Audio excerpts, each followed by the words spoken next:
Nowadays, we view websites on many different devices like smartphones, tablets, laptops or desktops. Now, for you as a developer, this means that your website should look good on any of these devices. In the previous video, we created this portfolio website. However, this website isn't responsive yet. As you see, when the width of the screen changes, the website doesn't look very good. In today's video, we are going to fix that. I'll explain step by step how to make this website responsive, so sit back, relax and enjoy the video. Before we start making this website responsive, a little bit of theory is required, because in my opinion it is important to understand the concepts before doing the actual work. So in order to make our website responsive, we need to explain what media queries are and what CSS units are. Now let's first dive into media queries. As the screen size changes, we probably need to rearrange our layout. Typically, the content of our website will be structured more vertically as the screen size decreases. In order to get this done, we make use of media queries. Now, media queries can be seen as a condition that you apply to your CSS. And with media queries, you simply tell the browser to add or remove specific CSS rules depending on the capabilities of a device. Now the syntax for a media query looks like this. The add media tells the browser that we start a media query. Now the media type keyword describes for which kind of device the rules inside a media query should be applied. It is optional, so if we don't specify it, it will be used for all devices. The AND keyword helps us to chain together another set of conditionals or expressions. Now these expressions can be a variety of things like the width of the device or the orientation of the device. An example of a media query that we are going to use later on in this video is the one you see here. Now as you see, we don't specify a media type, so this media query will be active for all devices. Now the max width expression tells the browser that the rules should be limited to devices that have a screen width equal to 500 pixels or smaller. Now inside this media query we can then specify some CSS rules that should be applied when the screen reaches a width of 500 pixels or smaller. Now the 500 pixels in this example is called a breakpoint. Alright, so the final concept to understand before doing the actual magic are CSS units. So what is a CSS unit? Well, to answer this question, let's have a look at the following example. Now here, font size is the property and 16px is the value of that property. Now px is a CSS unit called pixel. That being said, in CSS we have absolute and relative units. Absolute units are fixed values, so they don't scale when the screen size changes, or in other words, their values remain the same no matter the screen size. So a pixel is an example of an absolute unit. In contrast, we have relative units and they scale relative to something else. Now relative units can be relative to the parent, to the viewport and to a font size. Now there are more CSS units than the ones you see here, but I think these are the most important ones and let's quickly walk through each of them. So percentages are relative to the parent, but what does this mean? Well, let's say we have a parent div like we see here, and inside that parent div we have a child div. Now if we now go to the CSS, we see that we give the parent a background color of blue and the child a background color of yellow, and both have a width of 100%. Now if we give this child div a width of 50%, the width will be 50% of its parent. In addition, if we give the parent a width of 60%, we see that the child div will be half as wide as the parent. So percentages are always relative to the parent. That's pretty easy, right? Now let's have a quick look at the viewport units VH and VW. Now VH stands for viewport height and VW stands for viewport width. And both are relative to the viewport. But what is the viewport? Well, a viewport is the user's visible area. So when the user uses a smartphone, the viewport will be smaller than when the user uses a laptop. So 100 VH is 100% of the viewport height, and 50 VH is 50% of the viewport height. The same applies to VW, only then for the width. So 100 VW is 100% of the viewport width, and 50 VW is 50% of the viewport width. So if we compare this with percentages, then percentages are always based on the parent element, and VW and VH are based on the viewport. Alright, now let's have a look at ems and rems. Now these units are relative to the font size. So 1 EM equals the font size of the parent, and 2 EM is twice the font size of its parent, and 3 AM 3 times, etc. So let's say we have a parent div like we see here, and inside that we have an H1 element and an H2 element. Now if we then go to the CSS, and in this parent div we specify a font size of, let's say, 16 pixels, and then for the H1 we specify a font size of 3 AM, then this H1 will have a font size of 3 times 16, which is 48 pixels. In addition, if we give the H2 a font size of 2 AM, then this will be 2 times 16, which is 32 pixels. Now with ems you can very easily get some outcomes that you didn't expect, because it will always be x times of the parent. And for this reason, without going into too much detail, most people, including me, prefer rems over ems. Now rems are relative to the root HTML element's font size. Now if this root HTML font size is not explicitly defined, then it will be equal to the default font size provided by the browser, and that is usually 16 pixels.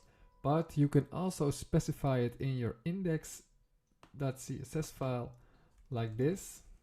So in this case, a font size of 2 rem means 2 times 20 is 40 pixels, and 3 rem means 3 times 20, which is 60 pixels. So with rem, everything is relative to the font size that is specified in the root HTML. So if we change this to 3 rem, then this will be 60 pixels, and if we change this to 2 rem, then this will be 40 pixels. So with rem, everything is relative to the font size that is specified in the root HTML element, and often this is much easier to work with. So for that reason I prefer rem over em. Alright, so we explained a bit of theory, and now we are going to see that theory in action.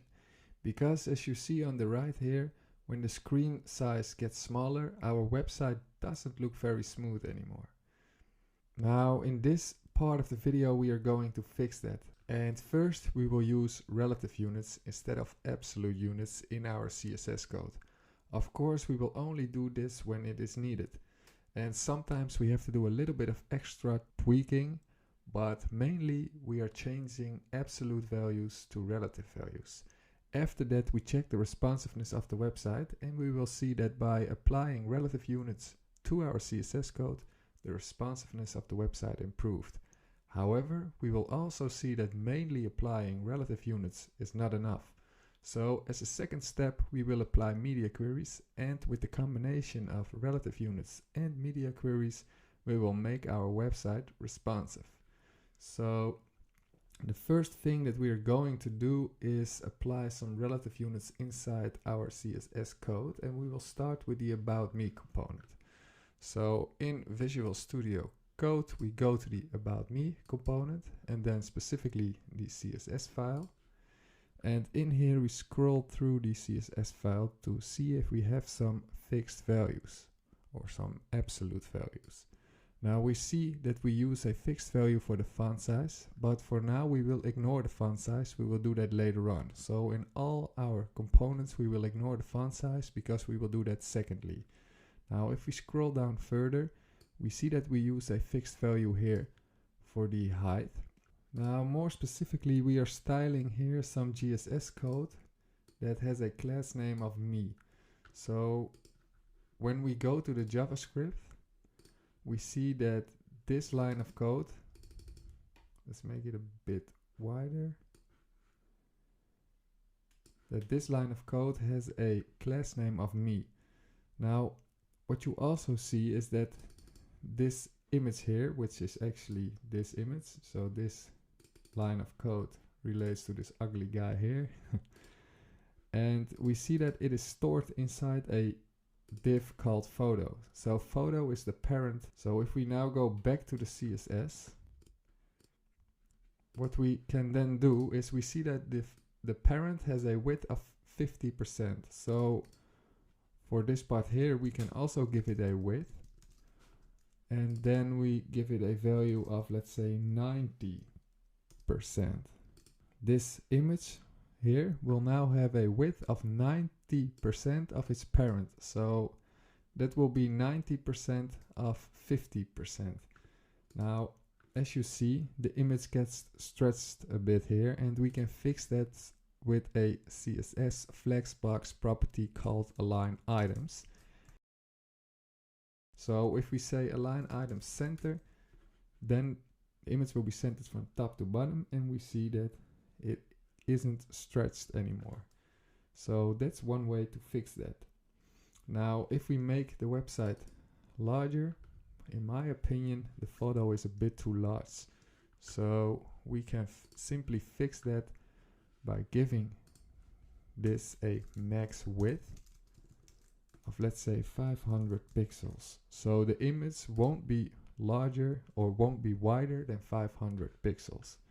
And I think this looks way better. And if we now make the screen smaller, then we see that we made this part a bit more responsive than it was before. Alright, so that was the About Me component. Now let's go to the next component, and that is the What About the Skills component. Alright, so let's open up the CSS of this What About the Skills component. So let's go to the CSS file, and then again let's scroll through this CSS file to see if we have to change some absolute units to relative units. And we see that we use a lot of relative units here already, only not for this part here and for the font size. Now we will fix the font size later on. So for now, let's only have a look at this part here. And I think that we can keep this the way it is. And for the border radius the same. And for this, sorry, for the box shadow here, that relates to the shadow that we see here on the right, this shadow, the white shadow. Now, actually I played a bit around with this, and I know that if we use 1 VW, so 1% of the viewport width, and here we use 0.3% of the viewport width, then you see that the change is very minimal, but in my opinion it looks a bit better. For now we don't change anything here in this component. We will fix it later on, because, you know, as you see, we already used a lot of relative values. So making this more responsive we will do later on. So let's go to the next component, and that is the YouTube component. Now if we see this component here, then this doesn't look very smooth. So yeah, we really have to fix this component. So let's open up the CSS file. And again, let's scroll through this CSS file to see what we can change. Now in here, we already see a lot of relative values, except for this part here, the image part. Now this part is actually this image that you see here on the right, and also here, and of course also here. Now let's first go to the JavaScript file to see how this is actually organized. So let's make this a bit larger. And what we see is that we have a videos div here, and inside that div we call a function called YouTube video. So if you go to that function, then we see that this has a div called video container, and inside that video container we have two child divs, namely the thumbnail and the text div. Now inside the thumbnail we have an image, and that is this image. Now if we go to the CSS code, then we see that we have a thumbnail here. So again, that's the div where the image is placed inside. Now we can give that a width of, well, let's make this smaller by the way. Alright, so we can give this a width of, let's say 45%. Alright, now we can do the same for the text. And we can also give the text a width of 45%. And what now happens is that we don't see the text anymore. I think it's placed somewhere here. But that is because, as you know, the image here that you see here is placed inside the thumbnail. So the thumbnail is the parent. And the thumbnail has a width of 45%. So what we can do is that we can say, we can also give the image a width, and we give it a width of 100%.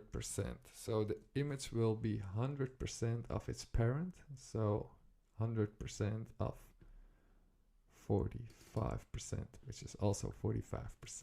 So yeah, we see here that this already looks a lot better. Alright, so with a very simple tweak, we made this way more responsive than it was before. Now let's scroll through the CSS to see if we can fix some other values. Now here we see that we also have a fixed value of 300 pixels. So if we change this to, let's say 100%, and we refresh it, yeah, I think this looks also way better. And also when we make the screen wider, maybe we have to place some padding at the top and some padding at the bottom. So that's what we are going to do now. And therefore we simply go to the thumbnail. Where is it? Yeah, it is here. Let's make this a bit wider. Alright, so here we can say padding dash top and padding dash bottom of 2.5%, but we can also write this in one line. So we can say padding and then 2.5% for the top, 2.5% for the right, 2.5% for the bottom, and 2.5% for the left side. And now when we refresh it, then we see that we have padding at the top, at the right, at the bottom, and at the left. So yeah, this looks better. And also when we make it smaller, we see that it is responsive. So we improved it by very simple tweaks in the code. Now, again, the font size we will do later on. Alright, so let's head over to this part here, and that is the contact component. So let's open up the CSS file of the contact component. That is here. And we see that we used a fixed value for the height. Now we can change that to a relative value. For instance, we can say the height should be 35% of the viewport height.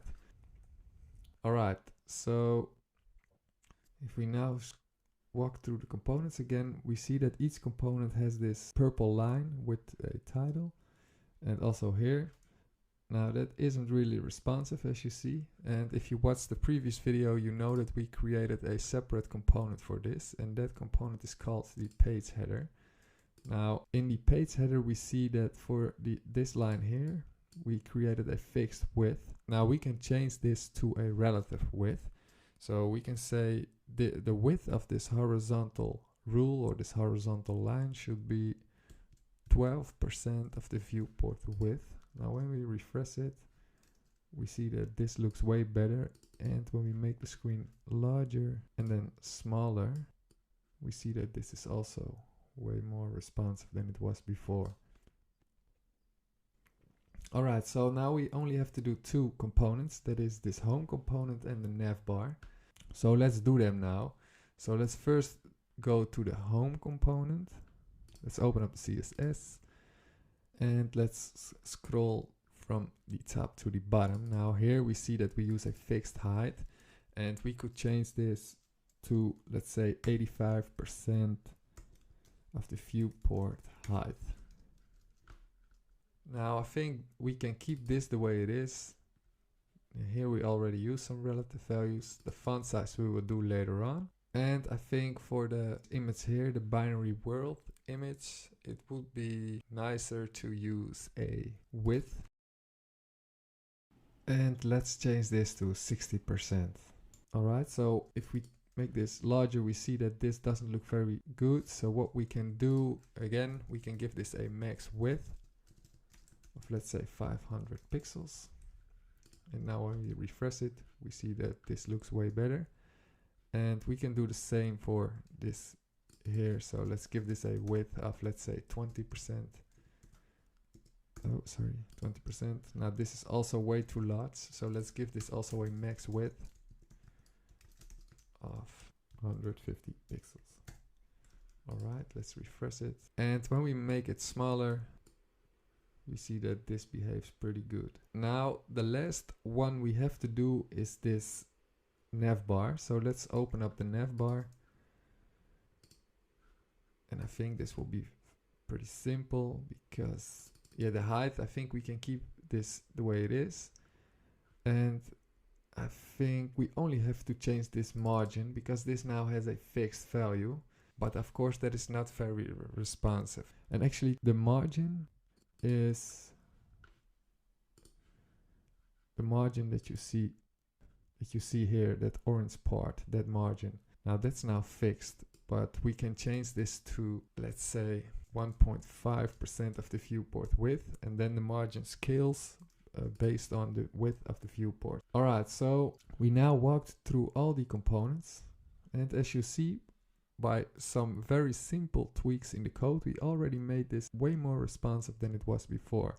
Now, the second step will be to make the font size more responsive, so that is something which we are going to do now. Now, we defined most of the font sizes in the index.css file. So let's go to that file, this file here.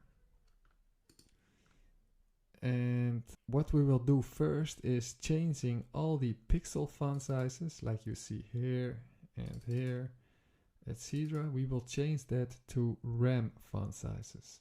So I will speed up the video for you.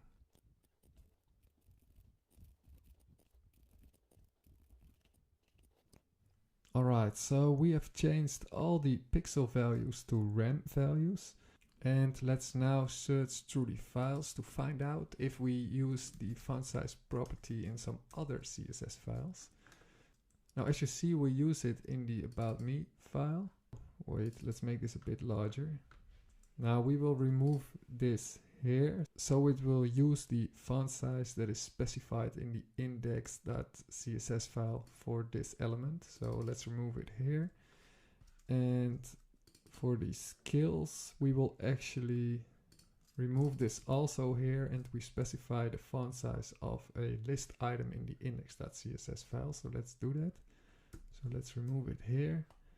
And then where is it? Yeah, here in the index.css file, we will do list item, and then we give it a font size of, let's say, 1.29 rem.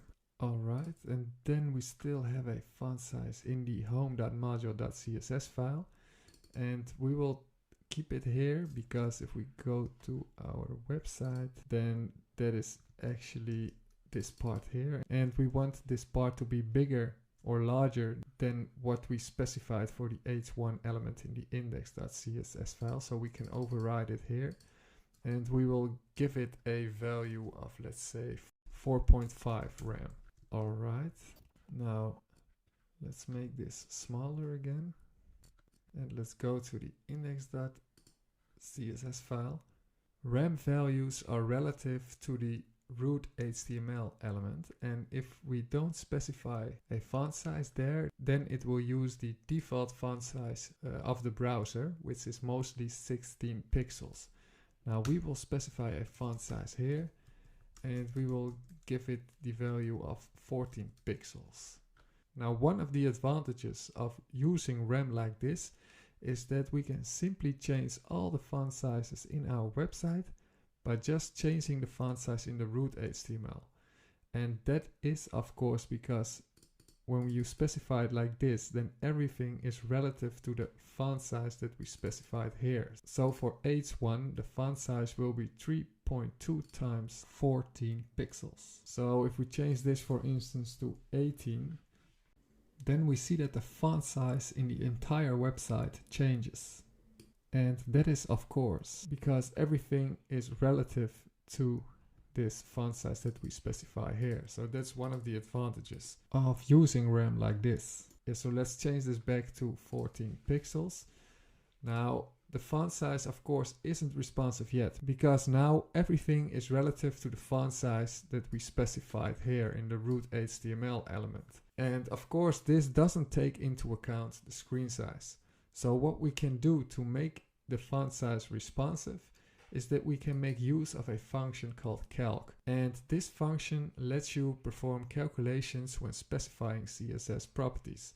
Now, what do I mean with this? Well, for instance, let's say we want to specify the font size here and do something like this. Calc 1 rem plus 1% of the viewport width. Now what this does is that it uses the default font size, which is 14 pixels, and then it adds 1% of the viewport width to that font size. So when you specify it like this, it takes into account the width of the screen, which makes the fonts behave responsive. So for all the elements here, you can play a bit around with it and see which values fit your needs and use them. And I already played a bit around with this, so I will change this to this. Oh, then we can remove this here. Oh, this one. And I will change this to this. This to this. And I will change this to this. And lastly, in this file, we will change this to this. If you remembered, we still use the font size in the home.module, in the home.module.css, I mean, and we will make this also responsive. So we will change this to this. All right, and let's close this here. So now the font size behaves responsive. Then if we look at our website, we see that this already looks way better. Now let's select the screen and make it smaller so we can see that the font size is now way more responsive than it was before. Alright, so that's pretty cool, right? With some simple tweaks we made the font size responsive. Alright, now as a final step we will apply some media queries to our components. And in order to know which media queries you should use, and then specifically which breakpoints, you should play a bit around with it. So what I mean with this is that, for instance, let's make this large first, and then when you use developer tools, then you can select, for instance here, responsive, and then you can play around a bit with the width, and you see the width here on top. Now if we look at the about me component, when we reach a width of, well, 500 pixels or lower, in my opinion this doesn't look very smooth anymore, so we will fix that with the use of media queries. What we will do is we go to the about me CSS file, or the about.module.css, so this file, and then in here we can say add media max dash width and then a breakpoint of 500 pixels. And what we can then say, wait, let me explain this a bit more. So the text here and the photo here is placed inside a container, which we can see in the JavaScript file. So here is the container, and then we have the text, and then we have the photo. Now when the screen reaches a width of 500 pixels or lower, then we want to rearrange the layout a bit. So we can do flex direction column, and this is a property of CSS Flexbox, and it rearranges the layouts more vertically. So if we refresh it, then we see that it is rearranged vertically. Now we want to place it in the center, and then we can simply say align items center like this. And now we see that it is nicely placed inside the center. Now a second thing that we want to do is when the device reaches a width of 500 pixels or lower, we want to make more use of the width of this viewport or the width of the screen. So we see that here the text has a width of 47%. Now we want to change that to, let's say, 80%. And for the photo, we want to change that to 70%. And then we need to change this to photo. Alright, now let's see how this looks. Alright, so in my opinion, this looks way better. Let's have a look at the skills component. Now, I think the first thing that we want to do is, here you see some skills like Scala, Java, SQL, etc. And you also see that here and here. But this doesn't look really nice. So I think what we should do is only allow 3 skills per list item. So let me show you what I mean with this. So we go to the skills.js file. And here you see we have 3 skills per list item.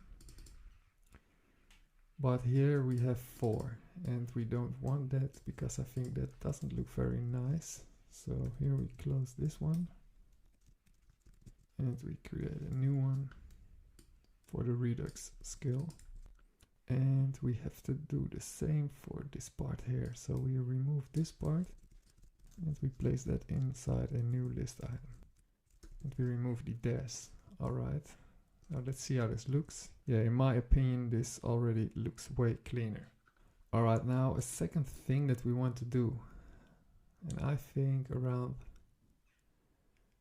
a width of 910, something like that, then we want to make this image a bit larger. And of course, you know, stuff like this sometimes is a bit subjective. But for that we can simply go to the skills.module.css and we can do add media again. And then we say max dash width 910 px. And the image is defined like this. So here we give it a width of 60%. Now we want to increase this to 80%. And then a padding right of 20%. So let's show you how this looks. Yeah, in my opinion, this looks a bit nicer. And we make the screen smaller again. I think around 714. We want to rearrange these items here. So we don't want 3 containers like this. But we want 2, if that makes sense. So we are going to do that now. And therefore we will create another media query. We give it a max width of 714 pixels. And then we can do, we simply copy this part here. And in order to get 2 lists per row and not 3, we can simply do flex dash basis and then say 49%. Now, if you want to know how this really works, I would suggest to watch my previous video, and around 64 minutes I'll explain this part, so I won't repeat it again in this video here.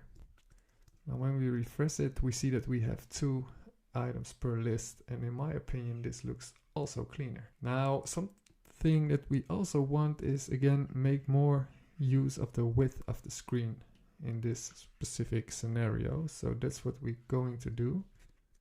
So therefore we can say that skills, and then for the paragraph we give it a width of 80% and some padding on the left. of 10%. Alright, let's refresh it. Alright, so now we have this. And I think for this part here, we want to also make a bit more use of the width. So if we go to the code again, therefore we can change this margin here. So now we used 10% margin on the left and 10% margin on the right. So that's this part, 10% on the left, 10% on the right. And we are going to change that to a margin dash left of 2%. And we give the right side the same margin. And let's see how this looks. Alright, now let's make it a bit smaller. Yeah, I think this looks very good. Now let's head over to the I'm also on YouTube component, because I think here around a width of, let's say, 756, we want to rearrange the stuff a bit. So let's go to the code. Let's close all here. And then let's go to the youtube.module.css. And let's give it another media query. Then we say next dash width 756 pixels. And then we want to rearrange this part here. So we can say flex direction column, and this rearranges everything more vertically. So let me show you what I mean. So we get this, and then we want to increase the width of the text here and also for the image. So that's what we are going to do now. So therefore we can simply do this text, and we give it a width of 80%, and we do the same for the thumbnail. Alright, so we have something like this. In my opinion, this looks way better.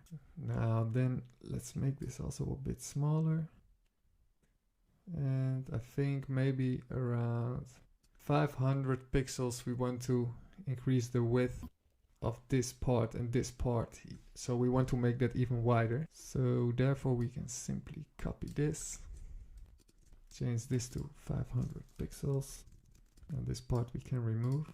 And then let's change this to 90% and also this to 90%. And now we have something like this.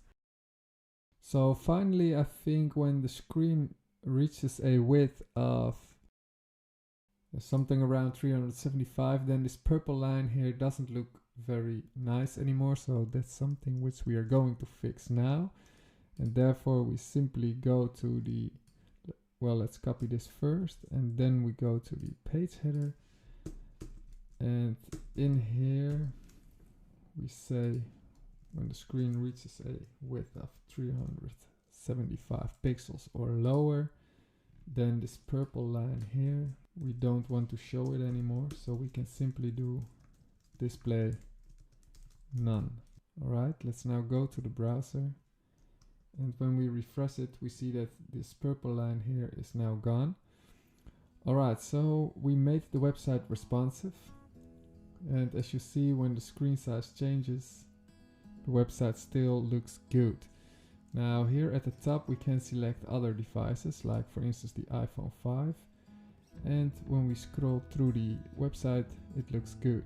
Now we can also select for instance the iPhone 6, 7, 8 Plus. And also then the website looks good. Now we can also pick for instance a iPad Pro. And this also looks good. Now we could still upgrade this navbar here, for instance by applying a hamburger menu. However, the video is already pretty long, so for now we keep it like this. So I hope you liked the video, and don't forget to subscribe to my channel, and I'll see you in the next video.